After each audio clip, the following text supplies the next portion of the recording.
ವೀಕ್ಷಕ ನಮಸ್ಕಾರ. ಪಶ್ಚಿಮ ಏಷ್ಯಾದಲ್ಲಿ ಉಂಟಾಗಿರುವ ಬಿಕ್ಕಟ್ಟು ಬಗೆಹರಿಯುವ ಯಾವ ಲಕ್ಷಣಗಳು ಕೂಡ ಇಲ್ಲ.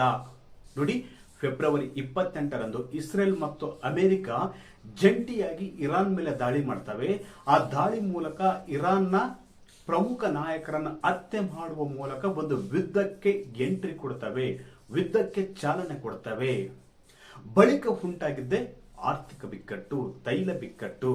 ನೋಡಿ, ಕಳೆದ 3 ತಿಂಗಳಿಂದ ಪಶ್ಚಿಮ ಏಷ್ಯಾದಲ್ಲಿ ನಡೀತಿರುವ ಈ ಬಿಕ್ಕಟ್ಟಿನಿಂದ ಬಹುತೇಕ ದೇಶಗಳಲ್ಲಿ ಪೆಟ್ರೋಲ್, ಡೀಸೆಲ್ ಮತ್ತು ಗ್ಯಾಸ್ನ ಸಮಸ್ಯೆ ಉಂಟಾಗಿದೆ, ಕೊರತೆ ಉಂಟಾಗಿದೆ. ಇದರಿಂದಾಗಿ 80ಕ್ಕೂ ಹೆಚ್ಚು ದೇಶಗಳ ಆರ್ಥಿಕತೆಗೆ ಬಹುದೊಡ್ಡ ಹೊಡೆತ ಬಿದ್ದಿದೆ ಅಂತ ಮಾಧ್ಯಮಗಳು ಕೂಡ ವರದಿ ಮಾಡ್ತಿವೆ. ನೋಡಿ, ಭಾರತದಲ್ಲಿ ಕೂಡ ಗ್ಯಾಸ್ ಸಮಸ್ಯೆ ಆಗಿದೆ, ಅದೇ ರೀತಿ ಪೆಟ್ರೋಲ್ ಮತ್ತು ಡೀಸೆಲ್ ಬೆಲೆ ಏರಿಕೆಯಾಗಿದೆ. ಬಹುತೇಕ ದೇಶಗಳಲ್ಲಿ ಭಾರತಕ್ಕಿಂತ 10 ಪಟ್ಟು ತೈಲ ಬೆಲೆ ಹೆಚ್ಚಳವಾಗಿದೆ. ಇದರಿಂದಾಗಿ ಆಯಾ ದೇಶಗಳಲ್ಲಿ ಹಣದುಬ್ಬರ ಹೆಚ್ಚಾಗಿ ಅಗತ್ಯ ವಸ್ತುಗಳ ಬೆಲೆ ಗಗನಕ್ಕೇರಿ ಜನರು ಪರದಾಡುವಂತಾಗಿದೆ. ಇದಕ್ಕೆಲ್ಲ ಕಾರಣ ಅಮೆರಿಕ, ಇಸ್ರೇಲ್ ಮತ್ತು ಇರಾನ್ ನಡುವೆ ಉಂಟಾಗಿರ್ತಕ್ಕಂಥ ಬಿಕ್ಕಟ್ಟು. ಇದರ ನಡುವೆ ಇರಾನ್ ಮಾಡಿದ ಮತ್ತೊಂದು ಎಡವಟ್ಟಿನಿಂದಾಗಿ ಪಶ್ಚಿಮ ಏಷ್ಯಾದಲ್ಲಿ ಯುದ್ಧ ಇನ್ನಷ್ಟು ಕಾಲ ಮುಂದುವರಿಯುತ್ತಾ ಎಂಬ ಅನುಮಾನಗಳು ಕೂಡ ವ್ಯಕ್ತವಾಗ್ತಿವೆ. ನೋಡಿ, ಏಕಾಏಕಿ ಇರಾನ್ ಮತ್ತೆ ದಾಳಿ ನಡೆಸಿದೆ. ಈ ಮೂಲಕ ಅಮೆರಿಕದ ವಿರುದ್ಧ ಸೆಡ್ಡು ಹೊಡೆದಲ್ಲದೆ ಮತ್ತೆ ಯುದ್ಧವನ್ನು ಮುಂದುವರಿಸುವ ಮುನ್ಸೂಚನೆ ನೀಡಿದೆ. ಇದರಿಂದಾಗಿ ಭವಿಷ್ಯದಲ್ಲಿ ಕೂಡ ಮುಂದಿನ ದಿನಗಳಲ್ಲಿ ಜಗತ್ತಿನಾದ್ಯಂತ ತೈಲ ಬಿಕ್ಕಟ್ಟು ಸೃಷ್ಟಿಯಾಗುವ ಎಲ್ಲ ಲಕ್ಷಣಗಳು ಕೂಡ ಕಂಡು ಬರತೊಡಗಿವೆ. ನೋಡಿ, ನಿನ್ನೆಗಷ್ಟೇ ಇರಾನ್ ಯುಎಇನ ಪರಮಾಣು ಘಟಕದ ಮೇಲೆ ದಾಳಿ ನಡೆಸಿದೆ. ಅದೃಷ್ಟವಶಾತ್ ಪರಮಾಣು ಘಟಕದಕ್ಕೆ ಯಾವುದೇ ಹಾನಿಯಾಗಿಲ್ಲ. ಅಂದ್ರೆ ಯುಎಇನ ಬರಾಕಾ ಪರಮಾಣು ಘಟಕದ ಮೇಲೆ ಇರಾನ್ ಡ್ರೋನ್ ದಾಳಿ ಮಾಡಿದೆ.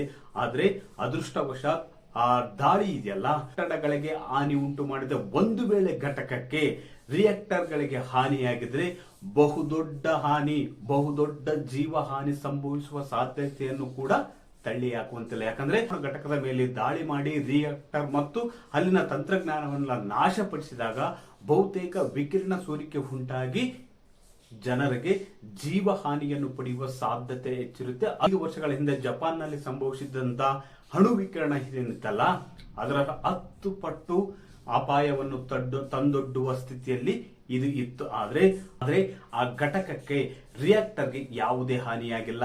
ಬಹುತೇಕ ಹೊರಗಡೆ ಹಾನಿಯಾಗಿದೆ ಎಂಬ ವರದಿಯನ್ನು ಕೂಡ ಬಹುತೇಕ ಮಾಧ್ಯಮ ಸಂಸ್ಥೆಗಳು ಮಾಡಿವೆ.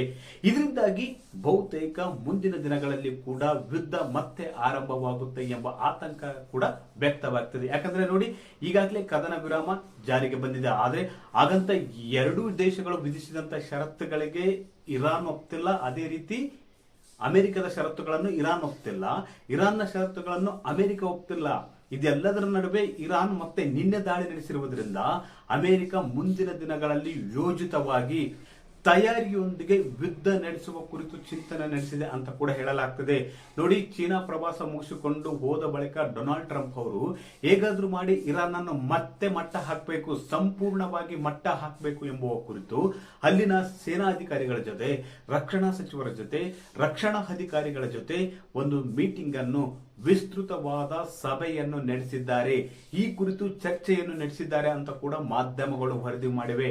ಅಷ್ಟೇ ಅಲ್ಲ, ಇರಾನ್ ನೋಡಿ ಈಗಾಗಲೇ ಬಹುತೇಕ ನಷ್ಟವನ್ನು ಅನುಭವಿಸಿದೆ, ತನ್ನ ನಾಯಕರನ್ನು ಕಳೆದುಕೊಂಡಿದೆ, ಆರ್ಥಿಕ ಬಿಕ್ಕಟ್ಟಿಗೆ ಸಿಲುಕಿದೆ. ಅದೇ ರೀತಿ ಹಾರ್ಮುಜ್ ಜಲಸಂಧಿಯನ್ನು ಬಂದ್ ಮಾಡಿರುವುದರಿಂದ ಬಹುತೇಕ ಇರಾನ್ಗೆ ಬಹುದೊಡ್ಡ ಹೊಡೆತ ಬಿದ್ದಿದೆ. ಆದ್ರೂ ಕೂಡ ಇರಾನ್ ಪಾಠ ಕಲಿಯುತ್ತಿಲ್ಲ. ಹಾಗಾದ್ರೆ ಏಕೆ ಪದೇ ಯುಎ ಮೇಲೆ ಮತ್ತು ಗಲ್ಫ್ ರಾಷ್ಟ್ರಗಳ ಮೇಲೆ ಇರಾನ್ ತನ್ನ ದಾಳಿಯನ್ನು ಮುಂದುವರಿಸುತ್ತಾ ಇದೆ? ನೋಡಿ ವೀಕ್ಷಕರೇ, ಮೊದಲೇದಾಗಿ ಗಲ್ಫ್ ರಾಷ್ಟ್ರಗಳ ಮೇಲೆ ಇರಾನ್ ದಾಳಿ ಮಾಡುವುದಕ್ಕೆ 2 ರಿಂದ 3 ಕಾರಣಗಳಿವೆ. ಮೊದಲೇ ಕಾರಣ ಏನಪ್ಪಾ ಅಂದ್ರೆ, ಜಗತ್ತಿನಾದ್ಯಂತ ತೈಲ ಬಿಕ್ಕಟ್ಟನ್ನು ಸೃಷ್ಟಿ ಮಾಡುವುದು. ಈ ಮೂಲಕ ಅಂತಾರಾಷ್ಟ್ರೀಯ ಮಾರ್ಕೆಟ್ ಅಲ್ಲಿ ತೈಲ ಬೆಲೆ ಗಗನಕ್ಕೇರುವಂತೆ ಮಾಡಿ ಜಗತ್ತನ್ನು ನರಳಿಸುವಂತೆ ಮಾಡುವುದು. ಅಂದಾಗ ಅಮೆರಿಕ ಮತ್ತೆ ಟೇಬಲ್ಗೆ ಬರುತ್ತೆ, ಮಾತುಕತೆಗೆ ಬರುತ್ತೆ, ತಾನು ಹೇಳಿದ ಷರತ್ತುಗಳಿಗೆ ಒಪ್ಪಿಕೊಳ್ಳುತ್ತೆ ಮತ್ತು ತನ್ನ ಆಸ್ತಿಗಳನ್ನು, ಅದೇ ರೀತಿ ಹಾರ್ಮುಜ್ ಜಲಸಂಧಿಯಲ್ಲಿ ಹಡಗು ಸಾಗಾಣಿಕೆಗೆ ಸಂಚಾರಕ್ಕೆ ತಾನು ದಂಡ ವಿಧಿಸುವುದಾಗಿ ಹೇಳ್ತಿದೆ. ಇದಕ್ಕೆ ಅಮೆರಿಕ ಒಪ್ಪಿಗೆ ಕೊಡಬೇಕು ಎಂಬ ಅರ್ಥದಲ್ಲಿ ಮಾತನಾಡುತ್ತಿದೆ ಇರಾನ್. ಆದ್ರೆ ಅಮೆರಿಕ ಇದ್ಯಾವುದಕ್ಕೂ ಕೂಡ ಒಪ್ತಿಲ್ಲ. ಮಾತುಕತೆಗೆ ಬರಬೇಕು, ಅಮೆರಿಕ ಮಾತುಕತೆಗೆ ಬರಬೇಕು, ತಾನು ಹಾಕಿದ ಷರತ್ತುಗಳಿಗೆ ಒಪ್ಕೊಳ್ಬೇಕು ಎಂಬುದು ಇರಾನ್ ಮೊಂಡಾಟವಾಗಿದೆ. ಮೊದಲೇ ಷರತ್ತೇನಪ್ಪ ಅಂದ್ರೆ ಪರಮಾಣು ಕಾರ್ಯಕ್ರಮವನ್ನು ಮುಂದುವರಿಸ್ತೀನಿ, ಅದೇ ರೀತಿ ಹಾರ್ಮುಜ ಜಲಸಂಧಿ ಮೂಲಕ ಸಾಗುವ ಹಡಗುಗಳಿಗೆ ದಂಡ ಅಥವಾ ಶುಲ್ಕ ವಿಧಿಸ್ತೀನಿ, ಅದೇ ರೀತಿ ಯುದ್ಧ ನಷ್ಟವನ್ನು ಭರ್ತಿ ಮಾಡಿ ಕೊಡಬೇಕು, ಅದೇ ರೀತಿ ಮುಂಬರುವ ದಿನಗಳಲ್ಲಿ ಅಂದ್ರೆ ಗಲ್ಫ್ ರಾಷ್ಟ್ರದಲ್ಲಿರ್ತಕ್ಕಂಥ ಪಶ್ಚಿಮ ಏಷ್ಯಾದಲ್ಲಿ ಇರುವ ಅಮೆರಿಕದ ಸೇನಾ ನೆಲೆಗಳನ್ನು ತೆರವುಗೊಳಿಸಬೇಕು. ಹಾಗೆ ವಿದೇಶಗಳಲ್ಲಿ ವಶಪಡಿಸಿಕೊಂಡಿರ್ತಕ್ಕಂಥ ಜಪ್ತಿ ಮಾಡಿಕೊಂಡಿರ್ತಕ್ಕಂಥ ಇರಾನ್ನ ಆಸ್ತಿಯನ್ನು ಬಿಟ್ಟು ಕೊಡಬೇಕು ಎಂಬುದು ಸೇರಿ 10 ಹಲವು ಷರತ್ತುಗಳನ್ನು ಇರಾನ್ ವಿಧಿಸಿದೆ. ಆದ್ರೆ ಇರಾನ್ ವಿಧಿಸಿದಂತ ಷರತ್ತುಗಳಿಗೆ ಅಮೆರಿಕ ಕ್ಯಾರೆ ಅಂತಿಲ್ಲ. ಇದರಿಂದಾಗಿ ಎರಡು ದೇಶಗಳ ನಡುವೆ ಬಿಕ್ಕಟ್ಟು ಮುಂದುವರೆದಿದೆ. ಎರಡು ದೇಶಗಳು ಕೂಡ ತಮ್ಮದೇ ಆದ ಷರತ್ತುಗಳಿಗೆ ಹಿಡಿದುಕೊಂಡು ಬಿಗಿಪಟ್ಟಿಗೆ ಕುಳಿತಿವೆ. ಅಮೆರಿಕ ಬಗ್ತಿಲ್ಲ, ಈ ಕಡೆ ಇರಾನ್ ಕೂಡ ಬಗ್ತಿಲ್ಲ.